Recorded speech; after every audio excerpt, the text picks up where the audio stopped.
ഇന്ന് നമ്മൾ വളരെ ഈസി ആയിട്ടുള്ള ബിലീവ് മീ ശരിക്കും ഈസി ആയിട്ടുള്ള ഒരു എഗ് കറിയാണ് കേട്ടോ. ബാച്ചിലേഴ്സിനൊക്കെ എസ്പെഷ്യലി വളരെ ഈസി ആയിട്ട് ഉണ്ടാക്കാൻ പറ്റുന്ന ഒരു കറിയാണ് ഞാൻ ഷെയർ ചെയ്യുന്നത്. നമുക്ക് ആവശ്യത്തിന് സവാള, തക്കാളി ഇത്രയാണ് വേണ്ടത് കേട്ടോ. അപ്പൊ നമുക്ക് ഒന്നോ അല്ലെങ്കിൽ രണ്ടോ സവാള എടുക്കാം. ഞാനിപ്പോൾ ഇവിടെ 2 സവാള എടുത്തിട്ടുണ്ട്. അത് നേരെ എടുക്കുക. അത്യാവശ്യം വലിയ പീസസ് ആക്കിയിട്ടുണ്ട് മിക്സിയുടെ ജാറിലോട്ട് ഇട്ടിട്ട് നന്നായിട്ട് അത് അരച്ചെടുക്കുക കേട്ടോ. അതായത് നിങ്ങളുടെ കയ്യിൽ മറ്റേ എന്താ പറയാ ആ മെഷീൻ ഉണ്ടാവില്ലേ, നമ്മൾ കട്ട് ചെയ്യുന്ന ചോപ്പിംഗ് മെഷീൻ ഉണ്ടാവില്ലേ, അതുണ്ടെങ്കിൽ വളരെ നല്ലതാണ്. പക്ഷെ മിക്സിയുടെ ജാറിൽ ഇടുമ്പോൾ നമുക്ക് ഫൈൻ പേസ്റ്റ് ആക്കിയിട്ട് തന്നെ എടുക്കാം കേട്ടോ. അത് എടുക്കുമ്പോൾ വളരെ ഈസി ആയിട്ട് നമുക്ക് കറി ഉണ്ടാക്കാൻ പറ്റും. അപ്പോൾ ഇതാണ് അതിന്റെ ആദ്യത്തെ സ്റ്റെപ്പ് എന്ന് പറയുന്നുണ്ട്. അപ്പൊ ഞാൻ ഇതിന്റെ കൂട്ടത്തിൽ ഇവിടെ മുട്ട പുഴുകാൻ വേണ്ടി വെച്ചിട്ടുണ്ട്. 6 മുട്ടയാണ് എടുക്കുന്നത് കേട്ടോ. അപ്പോൾ ഈ 6 മുട്ട ഉണ്ടാക്കാനാണ് 2 സവാളയും 1 തക്കാളിയും എടുത്തിരിക്കുന്നത്. ഇത്രയേ ഉള്ളൂ ഇതിന്റെ പ്രോസസ്സ്. കട്ട് ചെയ്യുക, മിക്സിയുടെ ജാറിലോട്ട് ഇട്ട് കൊടുക്കുക, ജസ്റ്റ് നന്നായി അരച്ചിട്ട് എടുത്തിട്ട് വരിക. ഇനിയിപ്പോൾ ഫൈൻ പേസ്റ്റ് ആക്കിയില്ലെങ്കിലും കുഴപ്പമില്ല, നിങ്ങളുടെ സൗകര്യാർത്ഥം എങ്ങനെയാണോ അതിനനുസരിച്ച് ആക്കാം. ഫൈൻ പേസ്റ്റ് ആക്കിയാൽ നമുക്ക് ഈ വഴട്ടേണ്ട ജോലി എളുപ്പമാക്കാം. അതാണ് കേട്ടോ ഇതിന്റെ ഒരു ടെക്നിക്ക് എന്ന് പറയുന്നത്. ഇപ്പൊ ഞാൻ ഇതിനെ മിക്സിയിലോട്ട് ഇട്ടിട്ടുണ്ട്. ഇനി ഇത് നമുക്ക് അരച്ചോണ്ട് വരാം. അപ്പോൾ ഇത് നന്നായി അരച്ചിട്ട് ഞാൻ കാണിച്ചു തരാം കേട്ടോ. ഞാൻ എങ്ങനെയാണ് ഇത് അരച്ചിരിക്കുന്നത് കാണിച്ചു തരാം. അപ്പോൾ ഇത് മിക്സിയുടെ ജാറിലോട്ട് ഇട്ടു. രണ്ടും കൂടി ഒന്നിച്ചിടാം. തക്കാളി വേറെ അല്ലെങ്കിൽ ഉള്ളി വേറെ ഇടണമെന്നില്ല. രണ്ടും കൂടി ഒന്നിച്ചിട്ടിട്ട് തന്നെ നമുക്ക് എന്ത് വെച്ചാൽ വളരെ നന്നായിട്ട് അതിനെ പേസ്റ്റ് ആക്കി എടുക്കാം കേട്ടോ. അപ്പൊ ഞാൻ ഇത്രയും സമയമാണ് ഇത് അരയ്ക്കാൻ എടുത്തിരിക്കുന്നത്. ഇനി അതിനുശേഷം ഈ അരച്ചു കൊണ്ടുവന്ന പേസ്റ്റ് നമ്മൾ മാറ്റി വെക്കുന്നു. ഒരു ഫ്രൈങ് പാൻ എടുക്കുന്നു. അതായത് കറി ഏതിലാണോ ഉണ്ടാക്കുന്നത് അതെടുക്കുന്നു. വേണമെങ്കിൽ മാത്രം ഓയിൽ ഒഴിച്ചു കൊടുക്കാം കേട്ടോ. ഞാൻ ഓയിൽ ഒഴിച്ചു കൊടുക്കുന്നുണ്ട്. കാരണം ഈ ഉള്ളിയൊക്കെ വഴറ്റുമ്പോൾ കുറച്ചൊരു ഓയിൽ ടെക്സ്ചർ ഉണ്ടാവും, അല്ലെങ്കിൽ ഡ്രൈ പോലെ ഫീൽ ചെയ്യും. സപ്പോസ് ഒഴിച്ചില്ലെങ്കിലും ഒന്നും സംഭവിക്കില്ല. ഹെൽത്തി ആയിട്ടുള്ളൊരു കറിയാക്കി നമുക്കതിനെ മാറ്റാം. അത്രേ ഉള്ളൂ കേട്ടോ. അപ്പോൾ ചപ്പാത്തിയുടെ കൂടെയാണ് ഞാൻ ഈ എഗ് കറി ഉണ്ടാക്കുന്നത്. അപ്പം അതിനുള്ള മാവ് അവിടെ റെഡിയാക്കി വെച്ചതാണ് കേട്ടോ. എന്ന് വെച്ചാൽ ഓൾറെഡി റെഡിയാക്കിയായിരുന്നു. അപ്പം എനിക്ക് തോന്നുന്നു കുറച്ച് വെള്ളം കൂടി തോന്നുന്നു. അപ്പം ഞാനതൊന്ന് ചെക്ക് ചെയ്തതാണ് ആ കൂട്ടത്തിൽ. അപ്പോഴാണ് നോക്കിയത് കരിവേപ്പില ഉണ്ടായിരുന്നില്ല. അപ്പൊ പിന്നെ ഞാൻ ഓടിപ്പോയി. നമ്മുടെ വീട്ടില് പറമ്പിൽ വീടിന് ചുറ്റുമുള്ള ഏരിയയിൽ ഫുൾ കറിവേപ്പിലയാണ് കേട്ടോ. അങ്ങനെ ചെറിയ ചെറിയ ചെറിയ ചെടികളും വലിയ 2 മരങ്ങളും നിൽക്കുന്നുണ്ട്. വലുതെന്നൊന്നും ഞാൻ വലിക്കാറില്ല. ഇതുപോലുള്ള എല്ലാ ചെറിയ ചെടിയുടെയും ഈ തളിര് പോലത്തെ ഉണ്ടാവില്ലേ, അത് ഞാൻ കട്ട് ചെയ്തിട്ട് വരും. അതിൻ്റെ ഒരു ശീലമാണ്. എനിക്ക് മുരിങ്ങയൊക്കെ ഇങ്ങനെ വെട്ടിക്കഴിഞ്ഞ് കഴിഞ്ഞാൽ പിന്നെ ഇങ്ങനെ തളർത്ത് നിൽക്കുന്നത് കാണുമ്പോൾ തന്നെ മുരിങ്ങക്കറി വെക്കാൻ തോന്നും കേട്ടോ. അപ്പൊ ഞാനിതാ ഇത്രയും ഓയിൽ അതിൽ ഒഴിച്ചു കൊടുക്കുന്നുണ്ട്. എന്നിട്ട് ഈ പേസ്റ്റ് നേരെ അതിലോട്ട് കൊട്ടുക.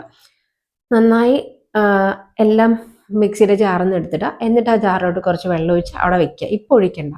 ഇനി 2 മിനിറ്റ് കഴിഞ്ഞ ശേഷം ഇതിലോട്ട് നമുക്ക് ആവശ്യത്തിന് പൊടികൾ ഇടണം കേട്ടോ. അതായത് സാധാരണ പൊടികളാണ് നമ്മുടെ ഉപ്പ്, മഞ്ഞൾപ്പൊടി, മുളക് പൊടി, മല്ലിപ്പൊടി, ഗരം മസാല. വേണമെങ്കിൽ നിങ്ങൾക്ക് കുറച്ച് കുരുമുളക് പൊടി ഇടാം. എനിക്ക് ഈ കുരുമുളക് പൊടി ഇടുന്നതിനോട് വലിയ ഇഷ്ടമല്ല, അതുകൊണ്ട് ഞാൻ അധികം ഇടാറില്ല. അത് കഴിഞ്ഞ് പിന്നെ ഗരം മസാല ഇട്ട ശേഷം നമുക്ക് പെരിഞ്ചീരകം ഉണ്ടാവില്ലേ, ഫെനൽ സീഡിന്റെ പൗഡർ, അല്ലെങ്കിൽ ഫെനൽ സീഡ് ആണെങ്കിൽ അങ്ങനെ ഒരു മണം കിട്ടും. അപ്പോൾ അതിനുവേണ്ടി ഞാൻ ഇടാറുണ്ട്. പിന്നെ ഗ്യാസ്ട്രിക് ഇഷ്യൂസ് ഉണ്ടെങ്കിൽ അതും കുറഞ്ഞു കിട്ടുമല്ലോ എന്ന് കൊണ്ടാണ്. ഞാൻ ഈ കറിയിൽ ഇഞ്ചി വെളുത്തുള്ളി പേസ്റ്റ് ഒന്നും യൂസ് ചെയ്തിട്ടില്ല കേട്ടോ. നിങ്ങൾക്ക് അത് ഇടാം. കാരണം ഞാൻ പറഞ്ഞില്ലേ, ഇത് ഈസി ആയിട്ടുള്ള ഒരു കറിയാണ്.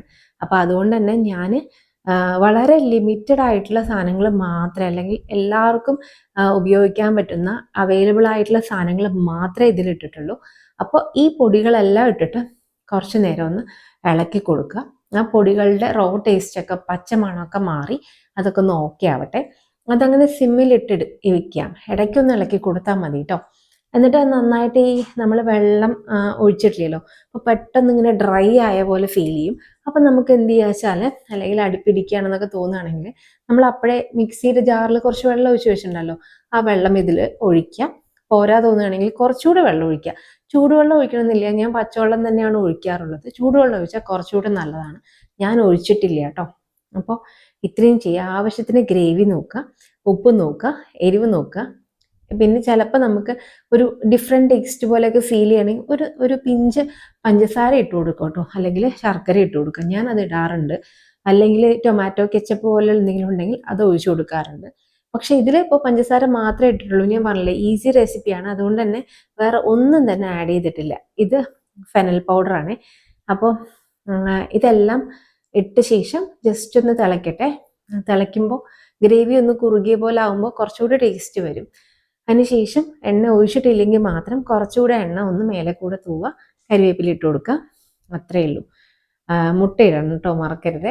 അപ്പോൾ ഇത്രയുമാണ് വളരെ ഈസി ആയിട്ടുള്ള വളരെ ടേസ്റ്റി ആയിട്ടുള്ള എഗ് റെസിപ്പി എന്ന് പറയുന്നത് കേട്ടോ. അപ്പോൾ ബാച്ചിലേഴ്സ് ആയിട്ടുള്ളവരാണ് പ്രത്യേകിച്ച് ഇത് റെഡിയാക്കേണ്ടത്. പിന്നെ രണ്ടാമത്തെ എന്ന് പറയുന്നത് വീട്ടമ്മമാർക്ക് വളരെ എളുപ്പത്തിൽ പെട്ടെന്ന് ഇപ്പോൾ ഈവനിങ് ഒക്കെ വയ്യ, ഇന്നൊന്നും ചെയ്യാൻ വയ്യ എന്നാൽ ഉണ്ടാക്കുകയും വേണം എന്ന് ചിന്തിക്കുന്നവർക്കൊക്കെ ഇത് ഉണ്ടാക്കാം. സാധാരണ ഞാൻ ചിക്കൻ കറിയൊക്കെ വെക്കുമ്പോഴേ ഈ ഉള്ളി വഴറ്റി എടുക്കുക എന്ന് പറയുന്നത് ഒരു 1.5 മണിക്കൂർ, അല്ലെങ്കിൽ ബീഫൊക്കെ ഉണ്ടാക്കുന്ന സമയത്ത് നല്ലോണം നേരം ഉള്ളി വഴറ്റി ആ ഉള്ളിയുടെ പേസ്റ്റ് പറയുന്നത് ശരിക്കും ഫൈൻ പേസ്റ്റായി മാറും. അപ്പം അങ്ങനെയാണ് ഉണ്ടാക്കാറുള്ളത്. നമുക്ക് അത്രയും സമയം എല്ലാ ഡിഷസിനും ഒരേപോലെ സ്പെൻഡ് ചെയ്യാൻ പറ്റിയെന്ന് വരില്ലല്ലോ. വൺസിൻ്റെ വയലല്ലേ നമ്മൾ ചിക്കനും ബീഫൊക്കെ ഉണ്ടാക്കുള്ളൂ. അപ്പോൾ ഞാൻ ഇങ്ങനെ എന്നും ഉണ്ടാക്കുന്ന കറികൾക്കൊക്കെ ഇതുപോലെ പേസ്റ്റ് ഉണ്ടാക്കിയിട്ടാണ് ചെയ്യാറുള്ളത് കേട്ടോ. അപ്പോൾ മുട്ടയൊക്കെ ഇട്ടിട്ടുണ്ട്, അത് ഭയങ്കര ടേസ്റ്റും ഉണ്ടായിരുന്നു, എല്ലാവർക്കും ഇഷ്ടമാവും. അപ്പോൾ ഒന്ന് ട്രൈ ചെയ്ത് നോക്കോളൂ.